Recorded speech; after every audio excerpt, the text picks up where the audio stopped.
Oh, hello. Good morning. What did I do with my glasses? Did I put them in my pocket? I hate when I do that. I did that. I put them in my pocket.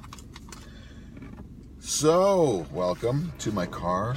I'm in the car again, as always, on Tuesdays. Sadly, we did not get a Wednesday spot. So, I had to move my car in the morning. It's another super exhaustion day here in the car.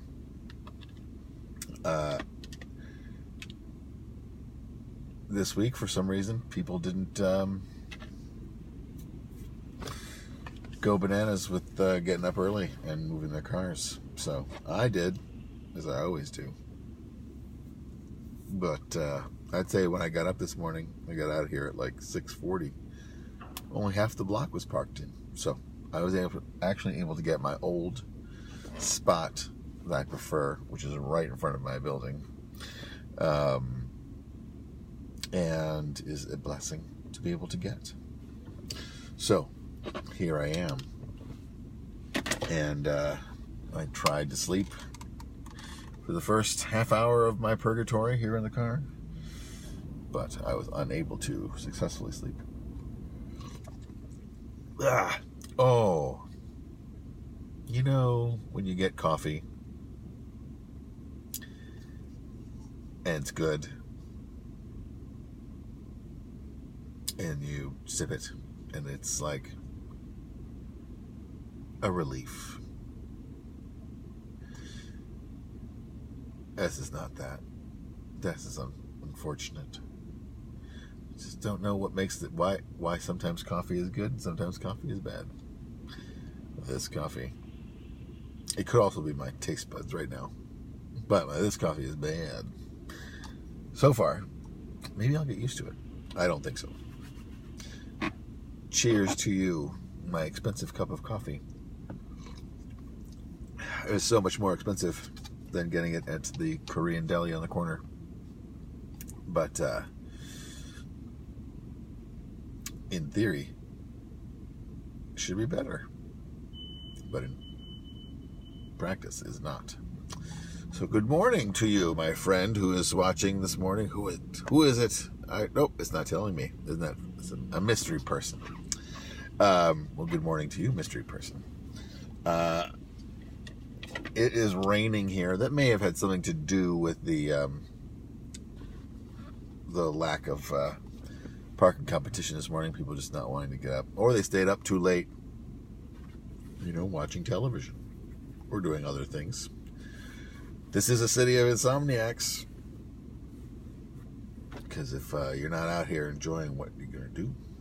Hey, Beelzebub, why would you be awake at 4:30 in the morning in Seattle? Don't understand. Were you doing a raid? Were you doing some sort of video game activity? Or are you just out partying, raving it up? Or are you doing late or very early science? I appreciate that you're watching. Thank you for watching. Oh, maybe he's gone already. But thank you for looking at your phone and then being like, oh shit, Lou's broadcasting, and then being like, okay, it's the morning. Anyhow, what was I going to say? So this we've got League of Legends began this weekend. Oh, good morning, neighborhood running man, Billy Heenan. That's a great nickname for the neighborhood running man. And it rhymes with your last name.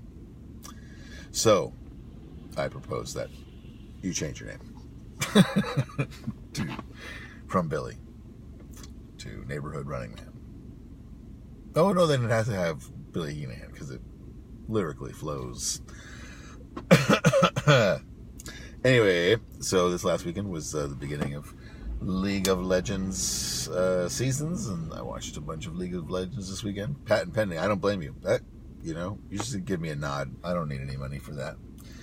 I'm just good at giving. I'm good at naming people and naming things. Nicknames. It's a specialty. Especially if they're like super superficial and don't have any like deep depth. That's a good question. What is Billy running from? My guess would be bad health issues or a troubled past. Just trying, not bad health issues, but trying to stay healthy, a fear of being unhealthy, maybe a test of the wills or test of themselves, testing their own mettle. I don't believe that he's actually running from a person or thing. Billy could be running from some sort of mythological creature or phantasmagorical thing that is haunting him in his dreams, and he has to run a certain amount of every day, otherwise it'll catch up. Oh, interesting. I think this could be not a sitcom, but some sort of weekly series. Every week he must run, otherwise the Phantom gets closer. And he doesn't have to run away to a different city. He can just run locally. And the Phantom is like, I can only move so far every day. And as long as Billy keeps running, he stays ahead of him. But then some days Billy will I'm taking a rest day. Hey, Phantom, how fast are you moving? And the Phantom says, I'm moving 3 miles a day.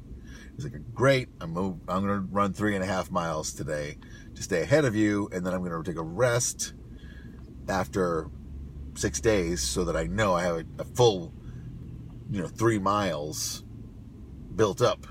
And the Phantom's like, that's fair.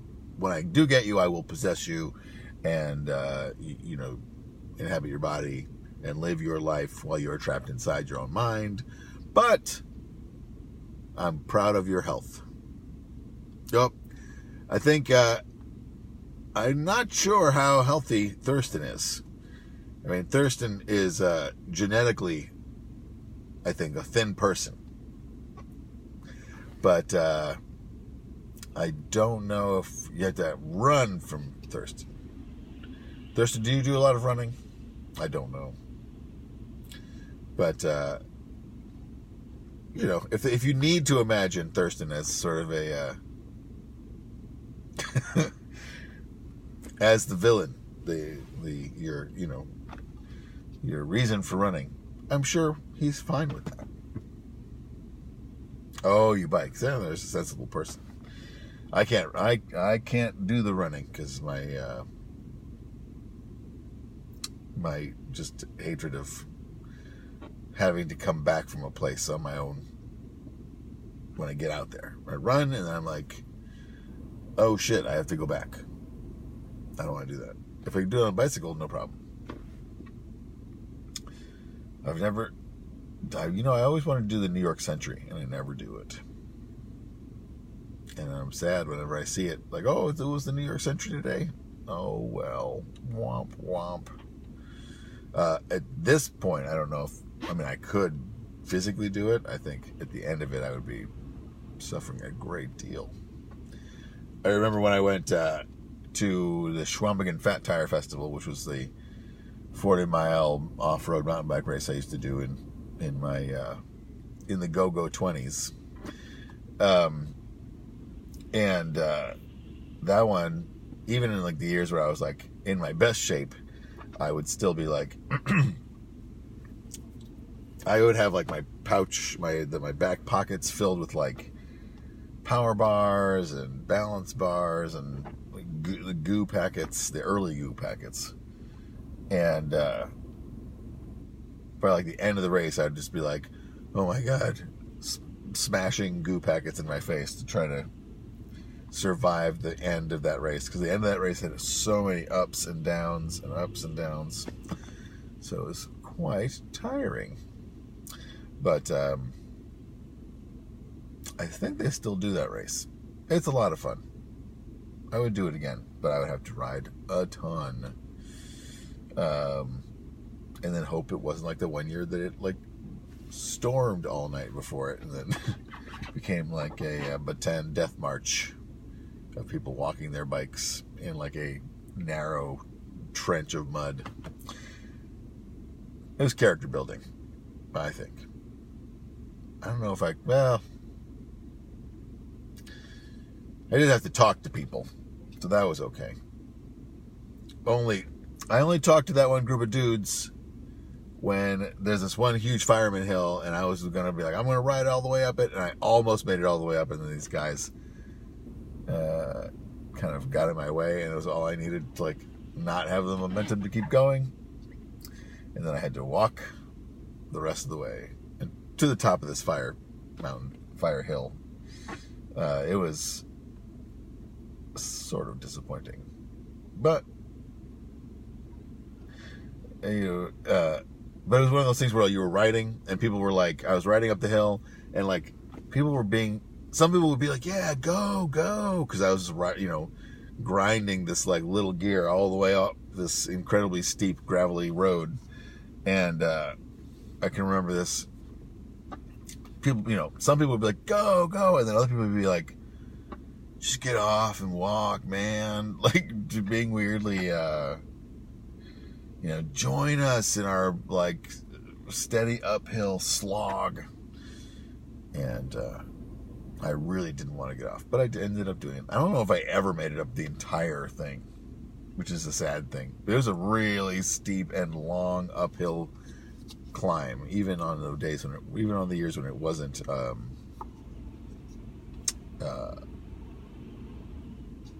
raining like crazy. But if you are an off-road cycling enthusiast, I recommend doing the Schrombergen Fat Tire 40 or the 40, the 16 if you're not that into mountain biking. Good morning, Dinah. How are you? Are you and Thurston in Seattle are both awake? You could both be having coffee right now at some 24-hour coffee place. And Alexander Zugov is here. Thank you for joining me here in the car. Delight, everyone. It's like having my own little coffee clutch. Yes, but it is an annoyance to me that you guys have not met in person. My two friends, Dinah and Thurston, who are both living in Seattle. You may have run into each other at the Seattle Women's March. Of course, Thurston would have been there with his men's rights activist signs, goading marchers like Dinah, but that's one day a year where your politics would really clash. The rest of the time, you guys, I'm sure, would have a lovely time chatting, and spoofing each other's spoofing each other's political views. But no, I am joking. I think you were chilling at Linda's. I don't know what that means. Is that a person? Is it a place? It could be both. A person's place. I don't know if it would also be a thing. Oh, good. Well, there you go. The odd couple. He hates women. I don't know if she likes women, but is standing up for her own womanhood. Can two adults with different opinions live together in Seattle? That would be, I don't know if that reboot is going to be great. Yeah, he hates women and she is one. That's a better line.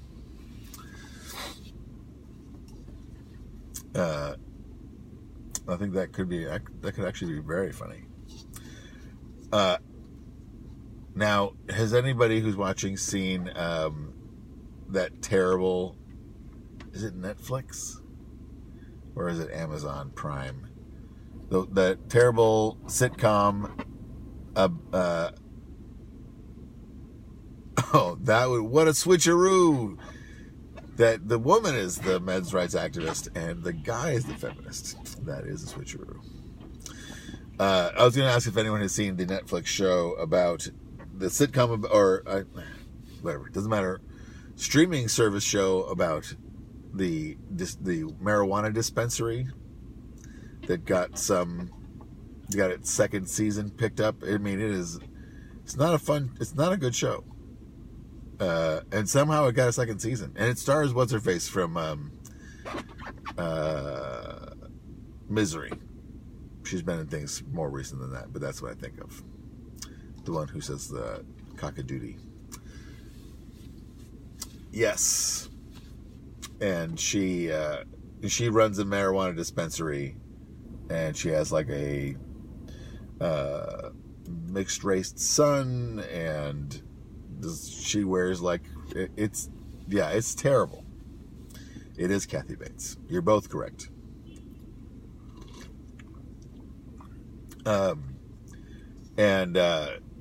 It's not. I don't understand how the show exists, because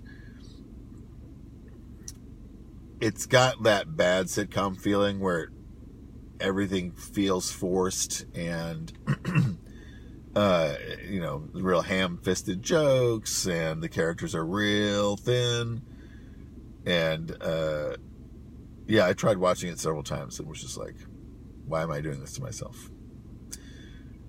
Was it too much to hope that a hastily put together hot off the presses, hot topic in the news sitcom would not be well thought out? And I guess I was optimistic. The one time I was optimistic and this happens, you've let me down. I'm still waiting to see what Apple is going to produce for its pipeline.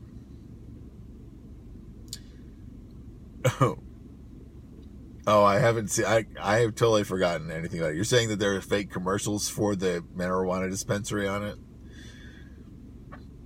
I guess I can totally imagine you writing that, and sort of like, but I don't know how you could write for it when your eyes are constantly like rolling back into your head at the cornball jokes that you're having to write as you slowly rage yourself into pieces from how bad it is.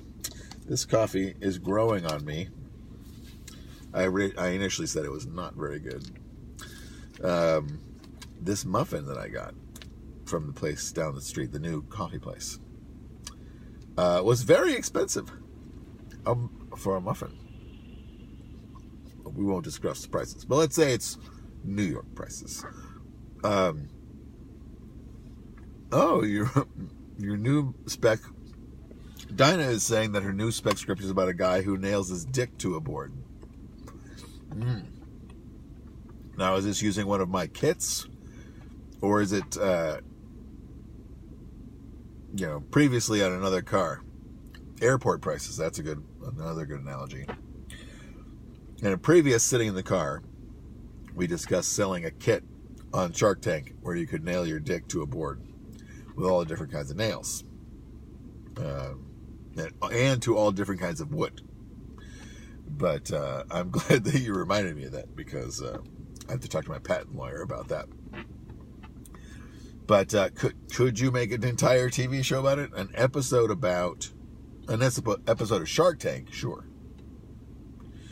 Because sustainable woods, genetically engineered woods. There's so many different kinds of wood, just alone, including the kind you put a nail through, right? Because that's another word for dick. You think I should kickstart it, not go through the sharks? Because I'm afraid I'd end up being stuck with Mr. Wonderful. Being like, I'm a businessman. My only concern is money, drinking expensive wine, and nailing my dick to a board. So I'm totally on board with this. I'm on board with it, right? Which of the sharks wants to get on board with this great idea? Oh, the special guest nails his dick to a board. And if this special guest who nails his dick to a board is a hit, we should definitely have plans for a spin-off show from the weed show about the guy with the dick on his board. Whether it's called All Aboard or, Bored and Loving It, I don't know. The guy with a nail in his dick. It's got the initial show, just with the pitch. If you have in your show pitch, potential, we see the guy with the nail with his dick nailed to a board as being a breakout character. I mean, this is a Gomer Pyle. This is a Johnny Loves Chachi situation. Now, I know that Floyd the Barber spin-off sitcom was depressing and no one wanted to watch it. It was a sad story. Floyd is a lonely man. But yeah, we're looking. This is a Frasier's type situation. But I think Frasier is a late Cheers edition. You know what I'm saying?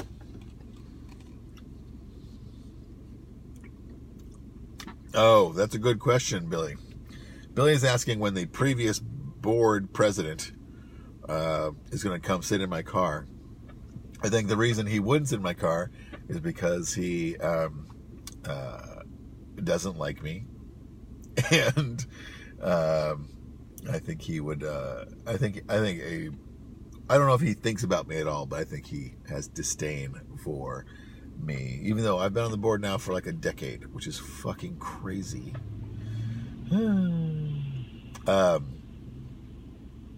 Oh, you're saying Frasier is the guest on the weed show, and then he nails his dick to a board? I'm not sure. We've got to work this dick being nailed on the board as part of the show. We could sponsor the show to a certain degree, but not until we start really making money. Anyhow, I appreciate everyone watching me this morning. It's time for me to go back upstairs. I didn't see my child leave for school this morning, but that doesn't mean he didn't, because I did go get coffee. So anyway, it's time I can legally get out of the car again.